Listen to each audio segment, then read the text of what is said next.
Paris, la ville des Lumières, m'apparaissait comme une toile parfaite où je peignais ma petite existence. J'avais 27 ans, et ma vie était un enchevêtrement de petites routines, de soirées solitaires à la maison et de journées passées à organiser des rayons de livres dans une petite librairie du quartier latin. Rien de grandiose, rien de surprenant, mais c'était ma vie. Un simple enchevêtrement de livres, de cafés et de la lumière tamisée des rues bordées de vieux bâtiments parisiens. Je n'avais pas de grandes ambitions, juste un désir de tranquillité, de préserver ma propre bulle, ma sécurité. Ce matin-là, comme tous les autres, je suis arrivé à la librairie à l'heure, le sac à dos sur les épaules et une tasse de café serrée dans mes mains. La boutique était calme, presque vide, l'air frais du matin se frayant un chemin par la porte entr'ouverte. Le bruit des pages tournées, le doux parfum de papier vieilli et de bois sculpté remplissaient l'espace. Et puis, elle est entrée. Elle n'était pas ce genre de cliente habituelle. Son entrée dans la librairie, pourtant silencieuse, a perturbé quelque chose en moi. Elle a traversé le seuil avec une aisance qui m'a tout de suite frappé. Grande, élégante, avec des cheveux blonds tirés en un chignon négligé mais raffiné, elle avait ce regard lointain, presque indéchiffrable. Elle n'avait pas l'air de chercher quoi que ce soit de précis. C'était comme si elle venait de se perdre dans un monde entre la réalité et l'imaginaire. Elle s'est arrêtée devant un rayon de livres anciens, les mains effleurant les reliures, comme si chaque volume détenait une promesse de secrets enfouis. J'observais discrètement, non par curiosité, mais parce que quelque chose en elle capturait mon attention d'une manière que je n'avais pas anticipée. Puis, sans avertissement, elle a tourné son regard vers moi. Ce regard, il a traversé la distance entre nous avec la légèreté d'une brise, mais il m'a frappé comme un coup de foudre. Ses yeux gris, comme un ciel avant l'orage, semblaient remplir la pièce. Ce n'était pas un simple regard, mais un échange. Un instant suspendu dans le temps où nos âmes se sont effleurées, où je me suis retrouvé captif d'un mystère que je n'étais pas prêt à déchiffrer. Elle a souri, un sourire qui ne dévoilait pas toute sa pensée, mais qui laissait entendre une invitation à la conversation, ou peut-être un simple désir de partager un moment. Un sourire léger mais intense. « Vous cherchez quelque chose en particulier ?» ai-je demandé, essayant de briser le silence et de masquer l'effet que son regard avait eu sur moi. La question paraissait banale, mais elle était aussi une excuse pour engager la conversation, pour comprendre ce qui se cachait derrière ce regard. Elle m'a regardé un instant, comme si elle mesurait l'ampleur de ma question, puis répondit d'une voix calme, presque éthérée. « Non, pas vraiment. Je viens juste de passer devant et... je suppose qu'il est difficile de résister à l'appel des livres. » Ces mots, simples, mais pleins de sens, résonnaient dans l'air. Il y avait quelque chose dans sa voix qui portait une mélancolie subtile, une tristesse cachée derrière son calme apparent. J'ai senti que ce n'était pas la première fois qu'elle se perdait dans un lieu comme celui-ci. Comme si, à chaque livre, elle espérait trouver une partie d'elle-même. Elle s'est penchée, feuilletant un livre sur une étagère. Ses gestes étaient gracieux, comme si elle évoluait dans un autre monde, hors de portée de tout ce qui l'entourait. Je suis resté là, à la regarder, perdu dans une sorte de transe, me demandant si elle avait remarqué l'effet qu'elle avait sur moi. Quelques minutes plus tard, elle a relevé les yeux, m'adressant un regard furtif, presque interrogatif. « Vous savez, les livres ont toujours une façon de trouver leur place, même dans les vies les plus imprévisibles. » Elle sourit de nouveau, mais cette fois, son sourire semblait plus intime, comme une confession silencieuse. « C'est étrange, n'est-ce pas ? Trouver ce qu'on cherche sans le savoir vraiment. » Je ne savais pas comment répondre à cela. Je n'avais jamais cru aux coïncidences, ni à cette idée romantique que certains objets ou rencontres entrent dans nos vies, pour une raison précise. Mais à cet instant, face à elle, je me suis demandé si je n'étais pas en train de m'ouvrir à quelque chose de plus grand que ce que j'avais connu jusqu'à présent. « Oui », ai-je murmuré. « Parfois, les livres savent mieux que nous ce dont on a besoin. » Elle a hoché la tête, comme si ma réponse lui avait apporté une forme de réconfort. Puis, d'un geste lent, elle a posé un livre sur le comptoir et m'a regardé. « Je vais le prendre. » Elle m'a donné l'air d'une personne qui n'avait pas l'habitude de demander, mais qui, aujourd'hui, se permettait de briser ses propres règles. J'ai pris le livre sans dire un mot. Lorsque nos doigts se sont effleurés, il s'est passé quelque chose d'encore plus étrange. Ce contact fugace m'a laissé une sensation persistante, comme une brise légère qu'on ne peut plus ignorer. Un regard, un sourire, un simple échange, mais qui, dans mon esprit, marquait le début de quelque chose. Elle a payé, et avant de partir, elle m'a lancé un dernier regard. Un regard qui, cette fois, semblait plein de questions non posées. Puis elle a tourné les talons et est sortie, laissant derrière elle une silhouette qui se fondait dans la brume parisienne. Je suis resté là, immobile, avec ce regard encore gravé dans ma mémoire. Et pour la première fois de ma vie, j'ai ressenti qu'une rencontre, même aussi brève, pouvait tout bouleverser.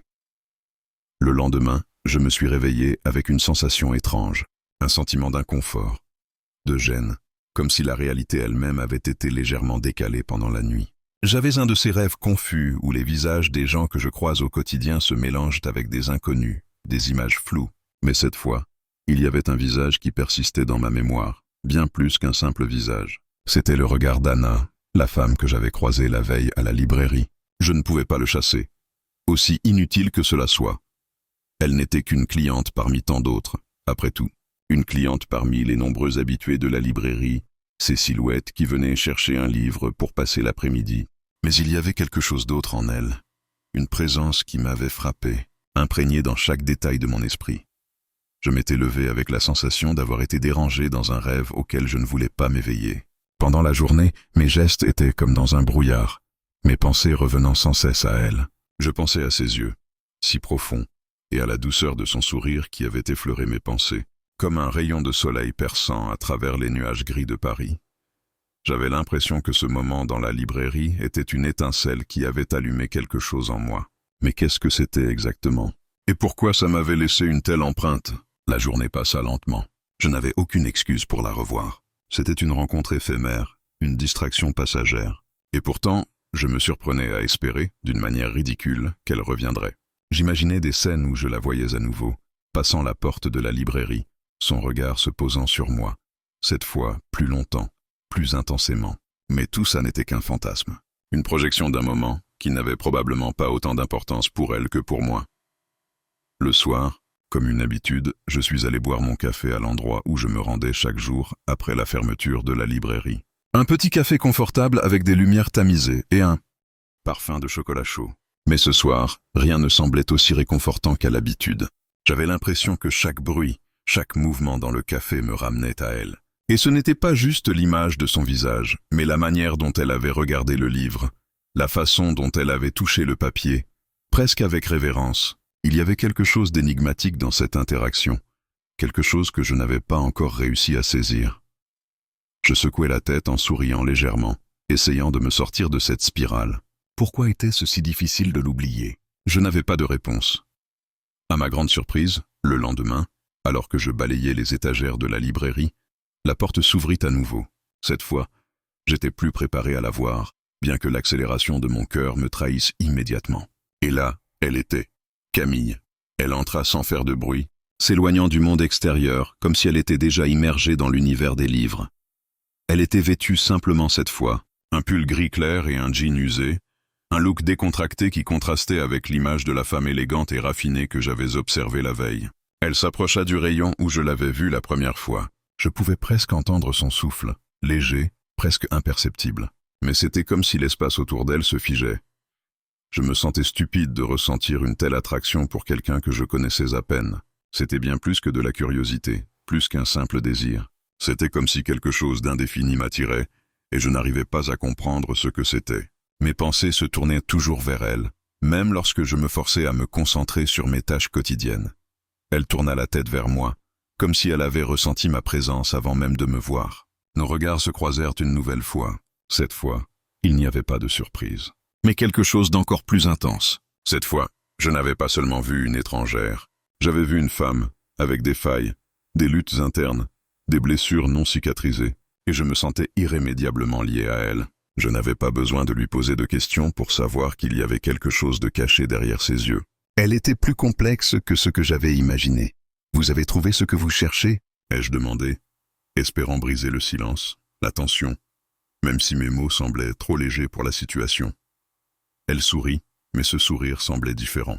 Il était plus ouvert, plus sincère que la veille. Elle s'approcha et, cette fois, ses yeux brillèrent avec une vulnérabilité non dissimulée. « Je ne suis pas sûr, mais je crois que j'ai trouvé quelque chose de plus important aujourd'hui. » Ces mots me frappèrent plus que je ne l'aurais voulu. « Quelque chose de plus important ?» Elle se tenait là, devant moi, et dans cet instant suspendu, je réalisais que ce qu'elle disait n'était pas une simple conversation banale. Elle faisait référence à quelque chose que je ne comprenais pas encore. Mais cette fois, au fond de ses yeux, je voyais un appel silencieux. Un appel que je n'étais pas prêt à ignorer. Et c'est là que tout a changé pour moi. Le regard qu'elle m'a donné, chargé de sens et de non-dits, m'a bouleversé. Tout ce que j'avais cru comprendre jusqu'à ce moment-là semblait dérisoire à côté de ce que j'étais en train de vivre. Je ne savais pas encore où cette rencontre me mènerait, mais une chose était certaine. Je n'étais plus le même homme que celui qui avait balayé les étagères de la librairie quelques heures plus tôt. Les jours suivants passèrent avec une étrange lenteur. La librairie semblait être le même endroit que toujours, et pourtant, quelque chose avait changé en moi. Camille, la femme que j'avais croisée si brièvement, avait fait irruption dans ma vie comme un éclat de lumière dans un ciel souvent couvert. Je pensais à elle sans cesse malgré moi, et j'étais incapable de m'en débarrasser. Chaque matin, je me réveillais avec la sensation qu'une partie de moi attendait quelque chose, mais je ne savais pas quoi. Et puis un soir, elle est revenue. Ce n'était pas prévu, mais comme un acte de destinée ou simplement une coïncidence, elle est entrée dans la librairie. Cette fois, il n'y avait pas d'hésitation dans ses pas. Elle s'approcha du comptoir, ses yeux se levant vers moi avec une familiarité qui me fit presque sursauter. Elle portait un manteau d'hiver en laine, le col relevé, et un léger parfum de jasmin flottait autour d'elle, comme une brise douce dans l'air froid. « Bonsoir. »« Lucas » dit-elle, sa voix calme mais chargée d'une douceur inattendue. Je n'avais pas réalisé qu'elle connaissait mon nom. Je voulais revenir pour te remercier à nouveau. Pour le livre d'hier, il y avait quelque chose dans sa manière de dire « merci » qui semblait peser lourd, comme si chaque mot était une note dans une mélodie qu'elle ne savait pas comment jouer. Je me suis senti soudainement gêné, incertain de la façon de répondre. « Je suis content que ça te plaise. » ai-je dit, mes mains se crispant autour du livre que je tenais. « Est-ce que tu recherches quelque chose de précis aujourd'hui ?» Elle secoua la tête, un sourire fugace effleurant ses lèvres. « Non, je suis juste passé. Je voulais discuter. » Je sentis une vague d'anxiété monter en moi. Discuter ? Je ne savais même pas de quoi nous pouvions parler. Nous n'étions que deux étrangers, après tout. Mais il y avait cette insistance dans ses yeux, une demande silencieuse qui me poussait à accepter. « Bien sûr, » répondis-je, en essayant de masquer ma nervosité. « Prends un café avec moi ?» Elle hésita un instant, puis acquiesça. Nous avons quitté la librairie, et alors qu'elle m'accompagnait vers le café d'en face, je ne pouvais m'empêcher de me demander ce qu'elle voulait vraiment. Pourquoi maintenant ? Pourquoi après tout ce temps ?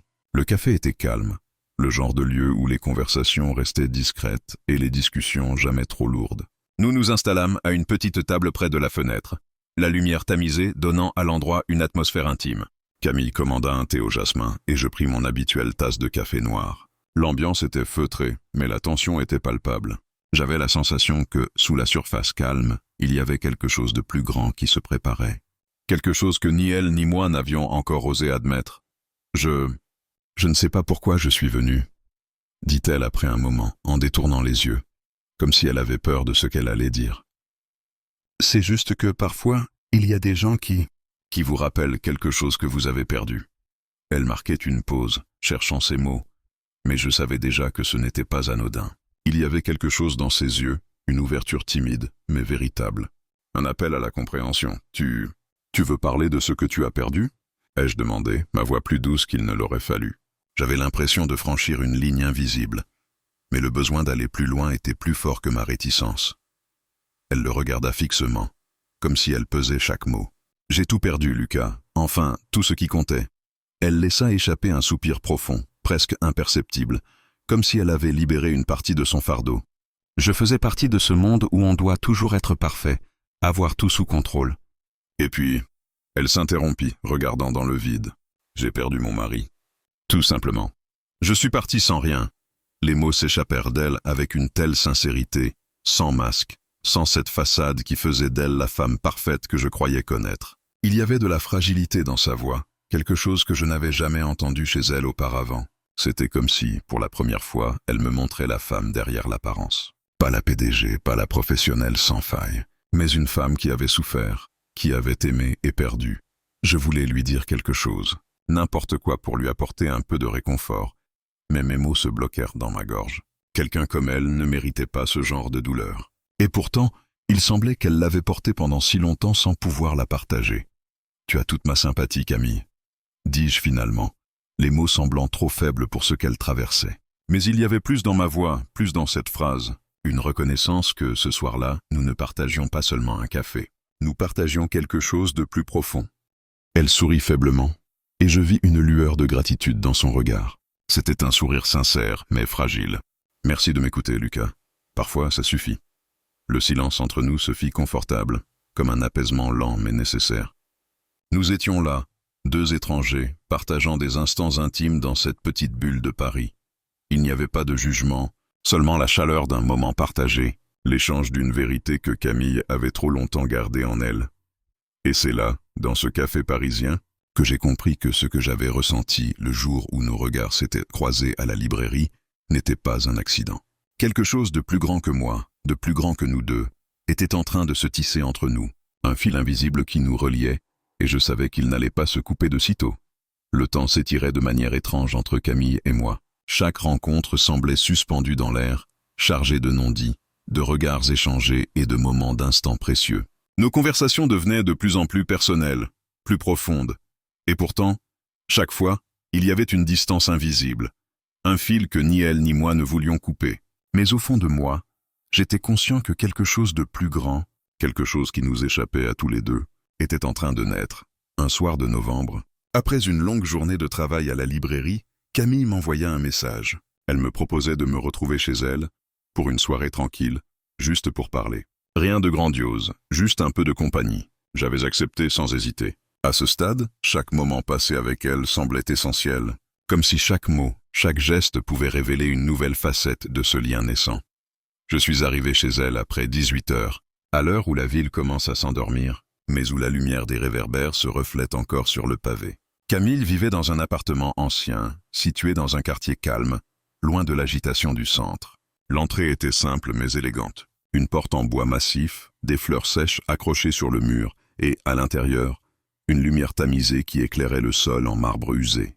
C'était un endroit qui sentait le passé, avec des touches modernes qui ajoutaient une chaleur bienvenue à l'atmosphère. Elle m'attendait dans le salon, assise sur un canapé en velours, son dos droit, mais ses épaules détendues, comme si elle attendait une sorte de confession. Ses cheveux étaient attachés en un chignon décontracté, et elle portait un simple pull noir et un pantalon en laine, mais elle avait ce charme naturel qui la rendait toujours plus fascinante. Comme si chaque mouvement qu'elle faisait attirait mon regard, comme un magnétisme que je ne pouvais pas expliquer. J'ai préparé du thé. Si tu veux bien, me dit-elle en se levant, un sourire malicieux jouant sur ses lèvres. Elle semblait plus détendue ce soir-là, moins la PDG impitoyable que je connaissais, plus simplement elle-même. Je la suivis dans la cuisine, et pendant qu'elle versait l'eau bouillante dans les tasses, je m'assis à la petite table en bois près de la fenêtre. Elle me rejoignit bientôt, s'asseyant en face de moi, son regard fixé sur la tasse, mais son esprit semblait ailleurs. Il y avait quelque chose d'étrange dans l'air.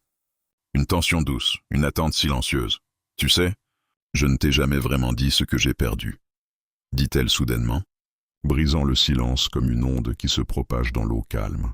Je la regardais, surpris, mais je n'osais rien dire. Je savais que ce moment était important, mais je ne savais pas encore pourquoi. Elle posa sa tasse sur la table, et son regard se tourna vers la fenêtre, comme si elle cherchait les mots dans la rue vide, là-bas, au-delà des lumières. « Je n'ai jamais voulu être cette personne, » dit-elle, presque à elle-même. « Cette femme qui a tout mais qui, au fond, se sent vide. Je n'avais jamais entendu Camille parler ainsi. » Ce n'était pas la femme distante et contrôlante que j'avais connue, mais une autre version d'elle, plus fragile, plus vulnérable. C'est plus compliqué que ce que j'ai laissé paraître. J'ai construit ma carrière, mais j'ai aussi détruit tout ce qui avait de l'importance. Mes rêves, ma famille, même l'amour. Son souffle se fit plus lourd, et je compris que ces mots, elle ne les avait jamais partagés avec personne.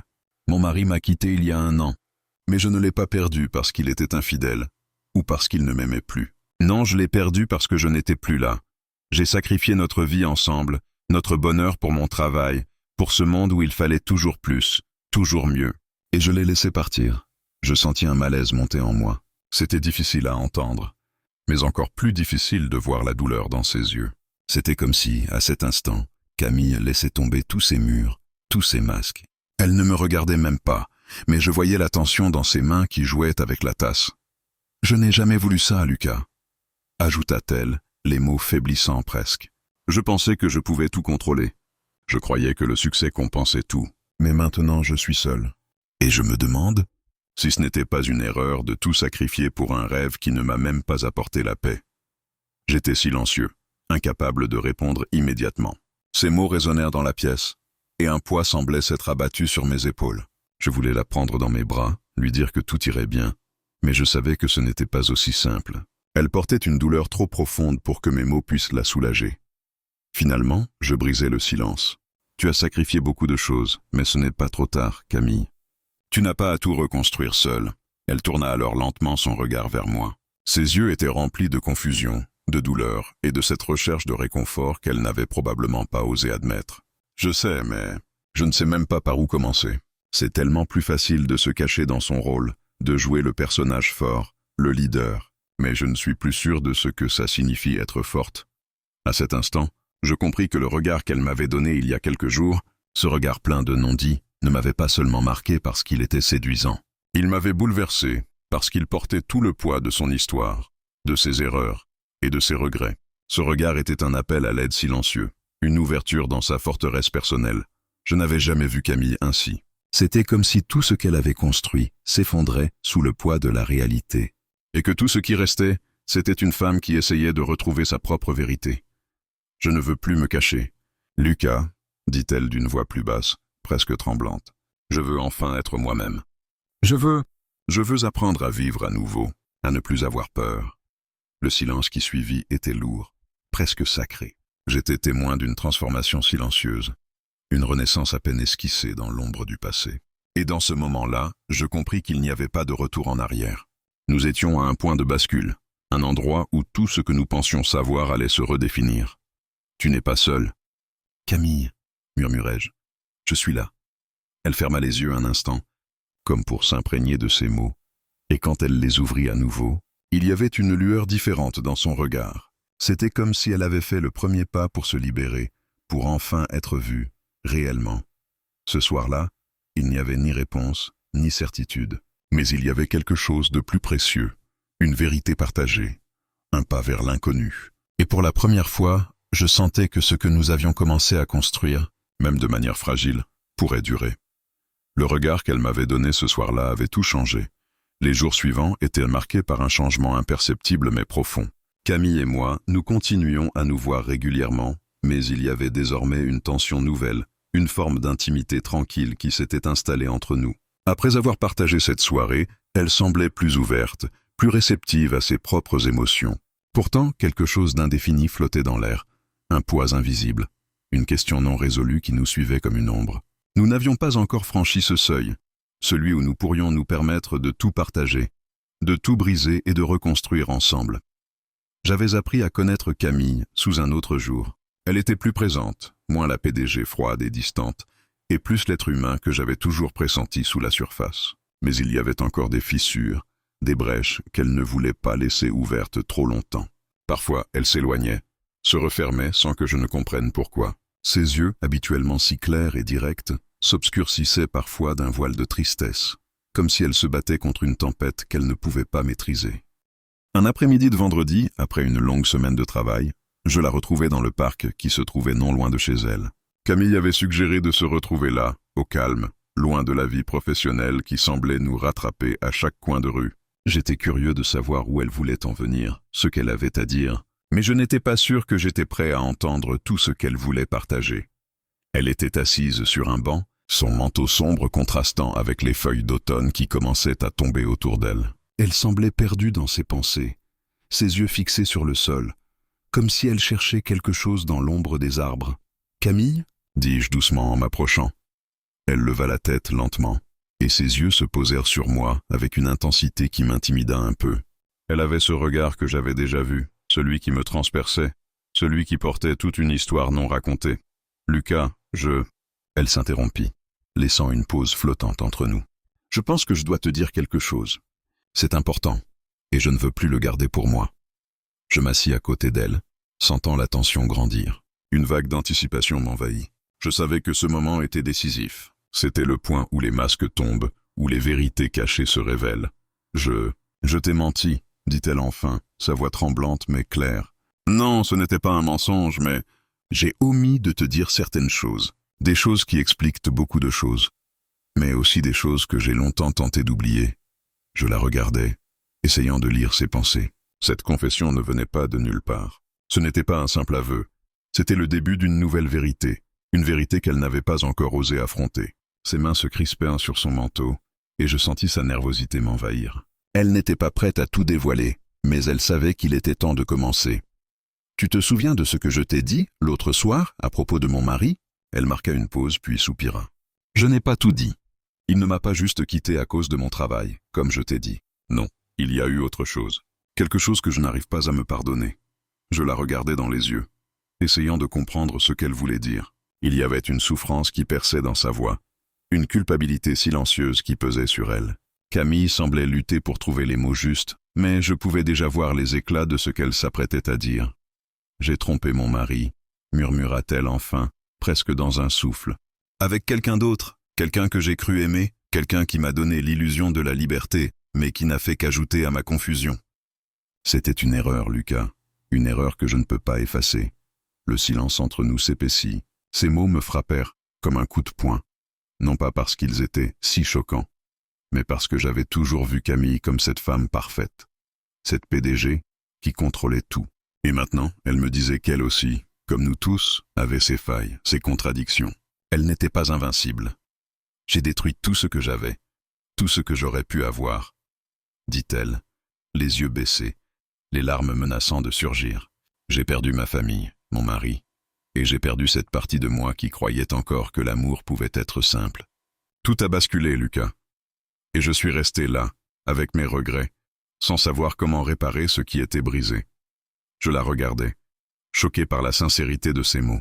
Mais plus que tout, je sentais la profondeur de sa souffrance. Elle avait pris une décision difficile, et pourtant, elle s'accrochait à l'idée que le passé pouvait être réparé, qu'elle pouvait redevenir la femme qu'elle avait été avant tout cela. Je pris une grande inspiration, cherchant mes mots. « Camille, je ne sais pas si tu attends un pardon, ou si tu cherches simplement quelqu'un à qui parler. Mais je ne vais pas te juger. Je ne suis pas là pour ça. Je suis là pour toi. Si tu veux qu'on avance, on le fera ensemble. Mais il va falloir que tu te pardonnes d'abord. » Elle leva les yeux, cherchant dans mes paroles quelque chose qui pourrait la soulager. Elle hocha la tête lentement, les larmes commençant à rouler sur ses joues. « Je n'ai jamais su comment faire ça, » murmura-t-elle. « Comment me pardonner ?» Je tendis doucement la main vers elle, posant mes doigts sur les siens. « Tu as encore le temps, Camille. Le temps de réparer, de guérir. Mais tu dois commencer par toi-même. » Le vent soufflait autour de nous, emportant les feuilles mortes, mais dans cet instant suspendu, je savais que quelque chose en elle venait de se libérer. Une vérité s'était enfin imposée. Et pour la première fois depuis qu'on se connaissait, je la voyais non pas comme une PDG, mais comme une femme humaine, brisée, mais capable de se reconstruire. Ce soir-là, nous ne parlâmes pas beaucoup, mais les mots n'étaient plus nécessaires. Nous nous assîmes là, côte à côte, chacun dans nos pensées, mais unis par cette vérité partagée. Nous savions tous deux qu'une nouvelle étape était en train de commencer, et même si le chemin à suivre était incertain, il semblait plus lumineux que ce qu'il avait été. Le regard qu'elle m'avait donné ce soir-là avait tout bouleversé, mais ce n'était que le début. Les jours après notre conversation dans le parc passèrent avec une étrange légèreté, comme si une partie du poids qui pesait sur Camille s'était enfin envolée. Mais même si son aveu avait libéré une partie de sa souffrance, il restait encore beaucoup à faire, tant pour elle que pour nous. Je la voyais changer chaque jour, lentement mais sûrement.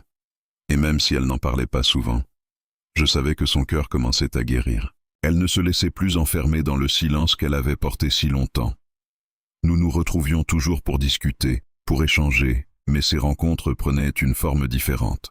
Il n'y avait plus de secrets, plus de non-dits. Nous partagions des choses simples, un café, un déjeuner, des promenades dans les rues de Paris. Et chaque moment semblait poser une pierre supplémentaire à l'édifice fragile que nous commencions à bâtir ensemble. Un soir, après une journée de travail ordinaire à la librairie, Camille m'envoya un message. Elle m'invitait à la rejoindre chez elle, mais cette fois-ci, il n'y avait pas de mystère autour de l'invitation. Ce n'était pas juste une rencontre, c'était une invitation à passer à l'étape suivante. Un pas que nous devions faire, mais que ni elle ni moi n'osions nommer. Je n'hésitais pas. J'étais prêt à voir ce que cela allait donner. Prêt à accepter ce qui venait, peu importe ce que c'était. Je me rendis chez elle après avoir fermé la librairie, mes pensées en vrille, mais cette fois avec une détermination nouvelle. Camille avait changé quelque chose en moi, et je sentais que ce moment serait décisif. Elle m'attendait, comme toujours, dans son appartement. Mais ce soir-là, quelque chose d'inhabituel flottait dans l'air. Les lumières étaient tamisées et une musique douce résonnait en arrière-plan. Elle m'accueillit avec un sourire plus doux que d'habitude, un sourire qui n'avait rien de distant. Ses yeux brillaient d'une lueur nouvelle, une lueur que je n'avais pas vue avant, mais qui avait toujours été là, cachée derrière la façade qu'elle s'était construite. « Tu es là », dit-elle en se levant pour me rejoindre. Elle portait une robe simple mais élégante, dans des tons de bleu. Ses cheveux étaient lâchés, tombant en vagues autour de son visage. Elle ressemblait à une autre femme, à une Camille que je n'avais jamais vue. Je la regardais, mon cœur battant plus fort. Elle semblait plus légère, plus ouverte, plus vivante, comme si tout ce qu'elle avait porté de lourds fardeaux pendant tant d'années avait enfin été mis de côté. C'était une Camille sans ses chaînes, sans ses masques. « Je suis heureux d'être ici », répondis-je sincèrement, mes mots pesant plus que je ne l'avais imaginé. Vraiment, elle me sourit, un sourire qui n'avait plus rien de timide.